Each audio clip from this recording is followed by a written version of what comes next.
Movavi Minomen Washbeg Gwegweshkin. Okay, first I'm going to bring 6 cups of water to a boil.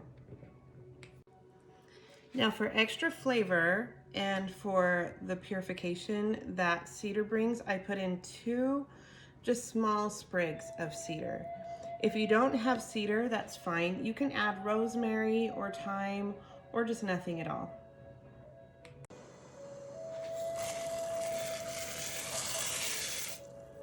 Now make sure you have legit wild rice. It'll all be black in color. This isn't a good recipe for mixed rice. You'll get the blends that have some wild rice and then brown and white rice. That doesn't work well for this recipe. Make sure this is legitimate, indigenous North American wild rice. So we're gonna keep this at a low boil for about 40 minutes. Go ahead and cover that.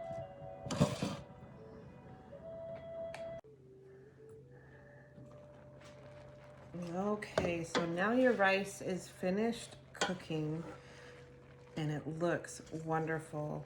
It smells like nature is the only way I can explain the smell of real wild rice.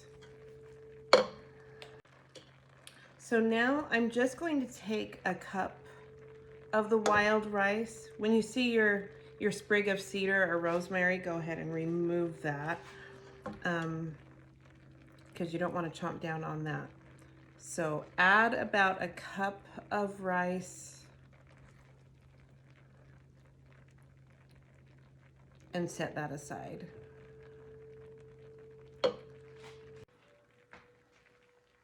Now we're going to add an additional 3 cups of water. We want to overcook this rice. There's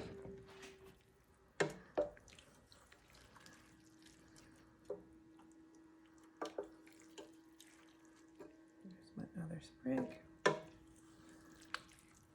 Go ahead and bring that to a simmer. We're not going to cover this time because we want it to cook, but also for the water to evaporate. Okay, here you can see most of the water has evaporated, and it's nice and overcooked. You can tell it's overcooked. It's all been popped. It's amazing how much it has doubled in size, and what started out as a really dark grain has now split open so that it's edible, and it's more of a light colored brown grain. Okay, so now I've got a bowl and I'm using a pretty thin sieve. This I use for cheese making as well. You could use a regular colander if that is what you have. Some of the rice might fall through the holes if they're too big. So you could always use a colander if you don't have a grate like this, and then just line it with cheesecloth, or just know that you're going to lose some rice.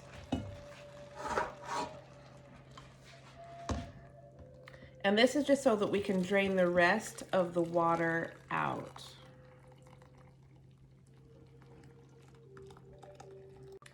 Now you're going to let that drain. Now you can if you want to, but the stock that it leaves behind, it is rice stock. Like you would use chicken stock or beef stock. Don't get rid of that. You can use that for your other recipes as a base or to add in a stew or anything that would call for vegetable stock. You can use rice stock. It makes an amazing sauce. So now we're gonna put the overcooked wild rice into a food processor with a steel blade. You can also use a blender if you don't have a food processor. Now this will probably take about 2 batches depending on the size of your food processor. And then after you have it in the food processor for a little bit, kind of give it a good stir so there isn't anything mixed out. It's going to make like a really sticky dough. And then just run it again.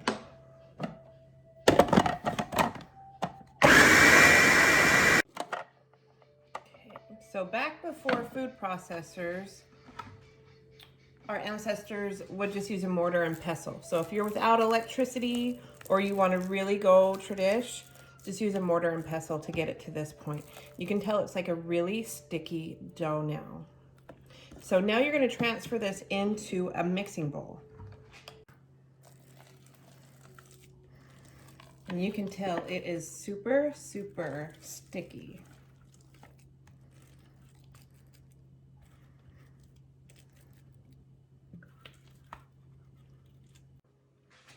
Okay, so now we're going to add just a pinch of salt, maybe 2 pinches of salt, and 2 tablespoons of maple syrup. All right there.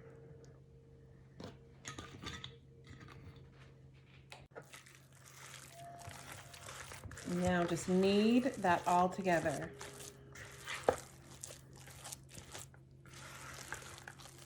It's more like folding it rather than kneading it.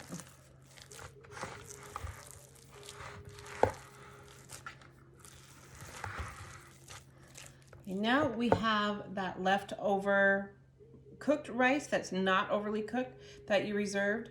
Go ahead and add that. That's just going to give your rice cakes another level of texture so that it's less like oatmeal. And really, if you wanted to expand and make a little bit more modern twist on this, you could add cranberries, like dried cranberries to this, just to make it have a little bit more texture and nutrients. Okay, so now I'm going to heat up a skillet. I like a cast iron skillet, but anything that you can get at a higher temperature. And add, maybe 3 tablespoons of sunflower oil, 3 to 4 tablespoons. And get that all heated up. Okay, now I like to use an ice cream scooper so that I get them all uniform, and then just plop it into your hand. Now we've heated up the oils and it will splatter, so be careful. Just make about a 1/2 inch patty and then carefully add it.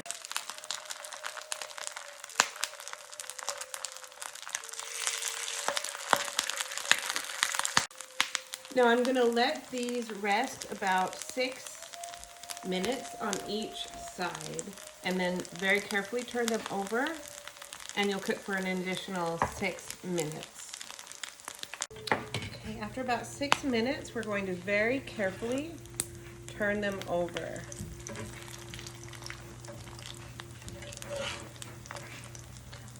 So each side is going to be nice and brown.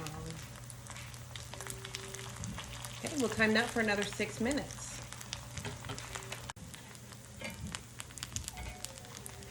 Okay, look how gorgeous those are. Now I set them in a little scooper so that the grease can continue, or the sunflower oil can continue to drip off of the rice cake, so they're not too greasy. But sunflower oil is very, very thin and light, so you don't get much of that heaviness at all.